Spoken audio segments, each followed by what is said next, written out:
friends, and welcome back to my channel. My name is Jamie, and I've been a little bit MIA, been a little absent in the month of November, and I kind of felt bad about that. So I just wanted to film like a really casual, chatty video. This is not going to be very super structured or anything.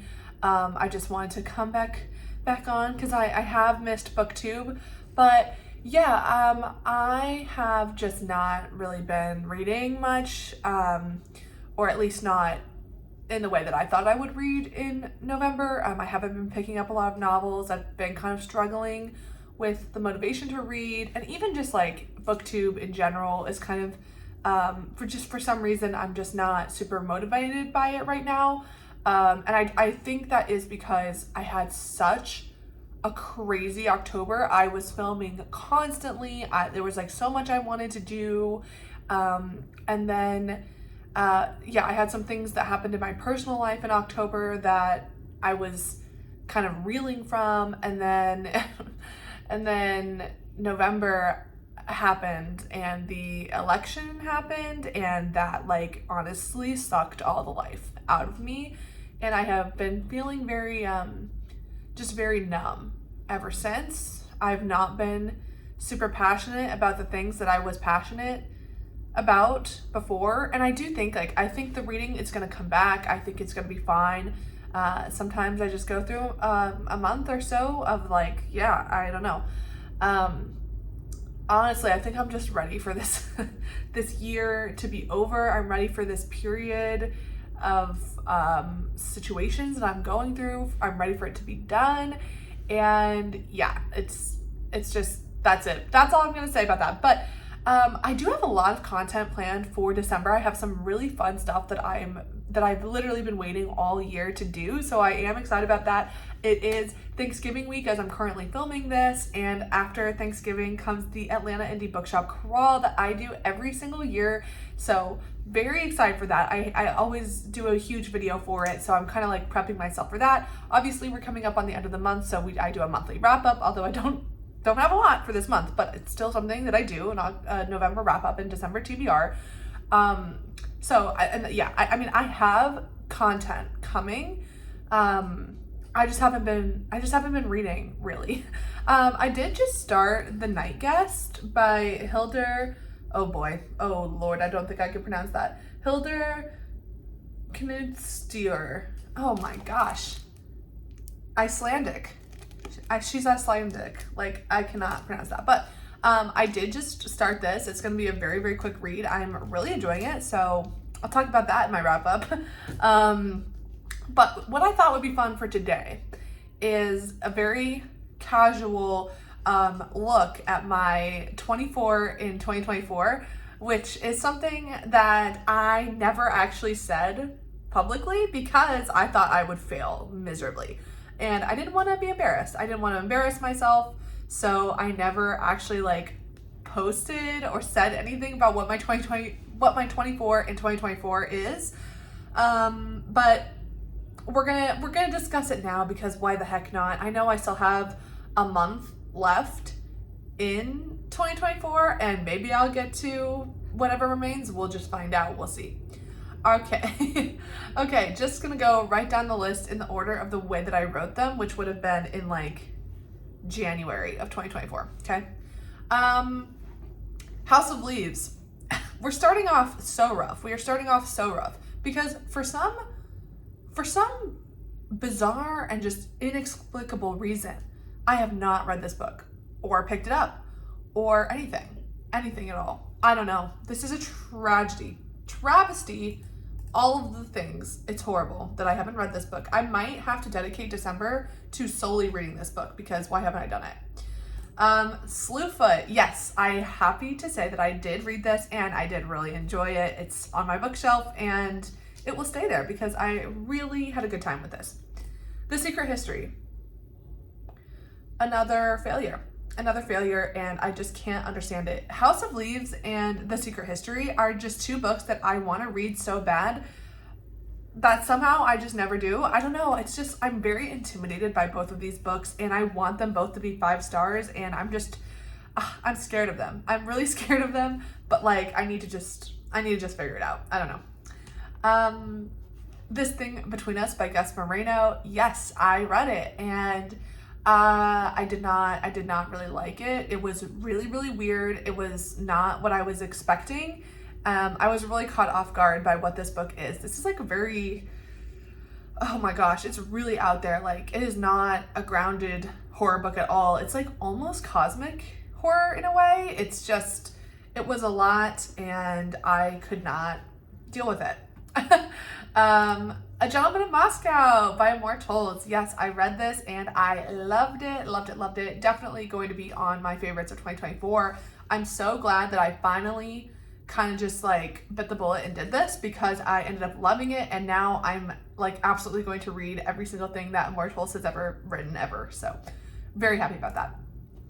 When We Were Orphans by Kazuo Ishiguro. No, I have not read this yet, but this is our November-December book pick for the Backlist book club that I host with Caitlin Bandy over at Bandy's Books. So very, very excited, because I know for a fact that I will be reading at least one book in December, and that is going to be this one. And I have such high hopes for this book. I'm just so freaking excited to read this. So, and if you want to read this, you can join us, and I would love for you to join us for our live show at the end of December. Date TBD. Okay, Wuthering Heights. So at the beginning of 2024, I had a goal to read one classic per quarter, and I was going to make this the fall classic. I completely fell off of that goal, and to be honest, I don't have the same desire to read classics as I did at the beginning of the year. I don't know. It just doesn't seem as important to me. I did start this book though. Like, I did actually open it. I started listening on audio, so I actually did try, which I think, you know, that's got to count for something. Although I didn't get very far in it. I actually still have this checked out from the library on audio, so like I could keep going with it, but I don't know. I kind of just want to like just watch the movie and then see if I even care at all. And if I really like the movie, then maybe I'll go back and read the book someday. I don't know. It's so long, you know? In a similar vein, Little Women. This was another one that I adore the movie, and I really wanted to read this book because it's such a classic. It's a lot of people's favorite book, and I do think that, you know, maybe I would like it. Again, I'm very intimidated by the length, and I'm just not really drawn to classics right now. I think that maybe there will be a point in my life where I am drawn to them, but it's just not right now. It's just not right now. The Bluest Eye by Toni Morrison. Yes, I did read this book. It was a big goal for me to read this book this year, and I did. And, gosh, this book is so brutal. I don't think I knew that Toni Morrison writes like the most brutal things, but also like with such beautiful language, such beautiful writing, such well-crafted books. But man, they are tough. I still want to read Beloved, and I'm hearing that that's like even worse. So I'm like, I don't even know what to expect. That's crazy. Bluest Eye though, I read it. It's just, some tough stuff in there. The Outsiders. Okay, for some reason I had it in my head that like I needed to read this book because it's like a classic and it like invented the YA genre. And as I went on through the year, I was like, why did I care? Why? So no, I haven't read it. Giovanni's Room. I really need to read something by James Baldwin. And this is the one that was kind of really calling to me. I heard a lot of people talking about it early on in 2024, but I kind of completely forgot about it, if I'm honest.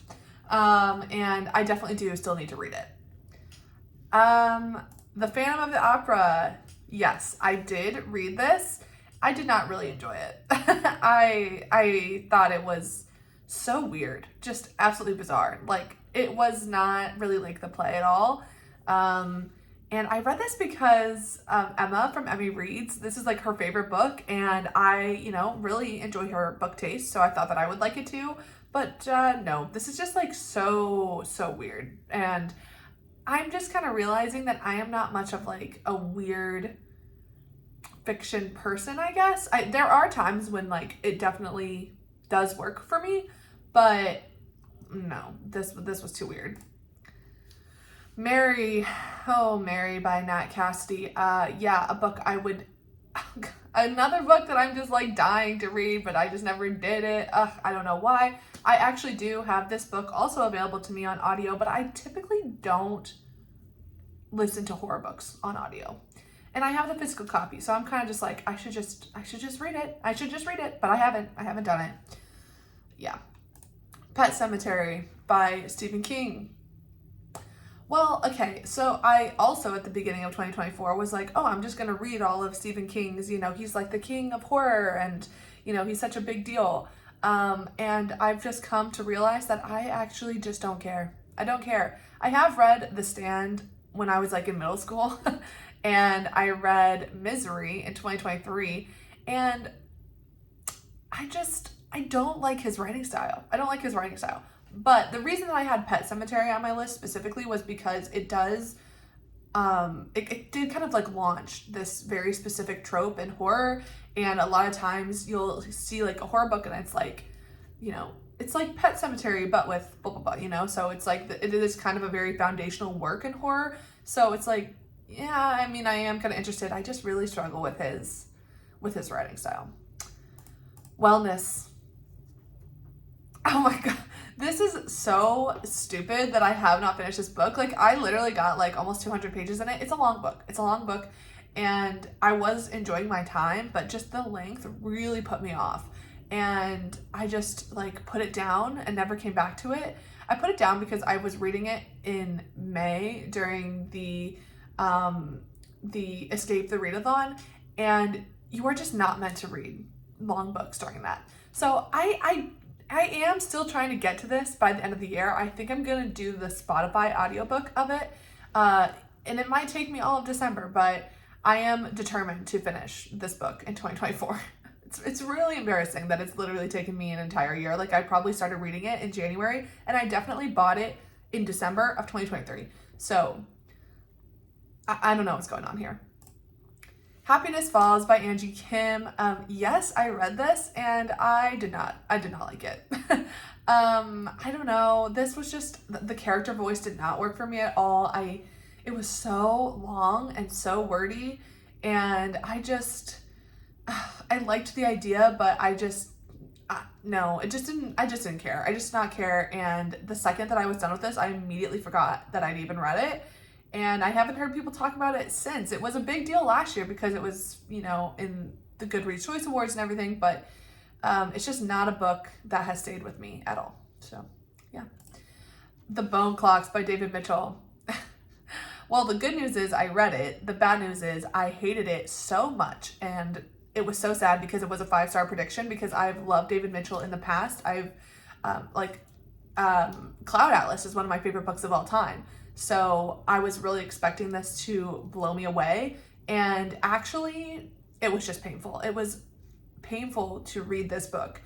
And because it's so long, he's like, oh gosh, David Mitchell just loves the sound of his own voice. So he just goes on and on and on. And on top of that, it was also very weird. It was very weird. And we've already talked about how I don't like weird stuff. Okay. The Reformatory by Tana Reeve Dew. Yeah, this is still on my TBR. It's sitting on my TBR shelf. And obviously I still really, really want to read this, but I don't know. My heart can't handle it. My heart could not handle it. And I need the push to do it. This is kind of how I felt about James as well by Percival Everett this year. It's been on my TBR since it was released. It's obviously making waves and I just didn't pick it up because I was like really afraid of like the content, like my heart just cannot deal with it. But I did end up reading James and I really enjoyed it. Definitely though, there were parts, my heart struggled to take it. So this is what I expect is going to happen with the Reformatory when I do just like decide to do it. I think I'm going to love it. I think it's going to be amazing. I think it's going to hurt my heart. So that it does kind of stop me from, I'm not really wanting to pick it up. And also it's quite long. James is not very long. James is short and it's also like such a quick read. The Reformatory is not like that. Crying in H Mart. Yes, this is the memoir that everybody and their mother read, and very, very popular. I did not really care for it. I did read it, but I did not really care for it. I mean, I'm glad that I finally read it. I'm glad I kind of know what the hype is about, but like, this is just not my style of memoir. I talk a lot about it in the memoir reading blog that I read that one in. I think like I've discovered this year specifically, I've discovered what I really like in memoirs and in nonfiction in general. And this just does not have the structure that I prefer. I prefer something that is a little bit more, I don't know, like it just has like a little bit more of an informational edge, a little bit more like non-linear creative nonfiction. This is just like a very straightforward memoir, and that is just not really my favorite thing. So there you go. The Last House on Needless Street by Catriona Ward. Yes, I have been going through Catriona Ward's backlog since I read Looking Glass Sound in 2023 and like fell in love with it. So this is her biggest book. This is her biggest, most well-known and popular work, and a lot of people love this. I really liked it. I mean, I like Catriona Ward, but it just, in comparison to the masterpiece that is Looking Glass Sound, like this didn't really live up to that for me, but like I did read it and I, had a good time. I do like her.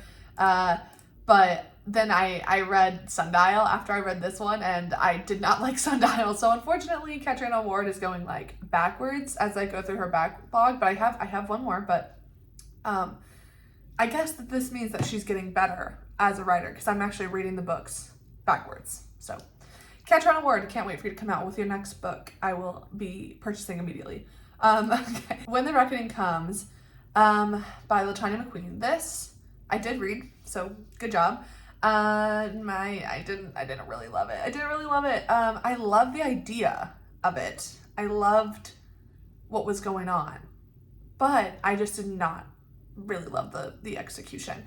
I just feel like it was a little bit messy, a little bit unfocused, and that's all I have to say.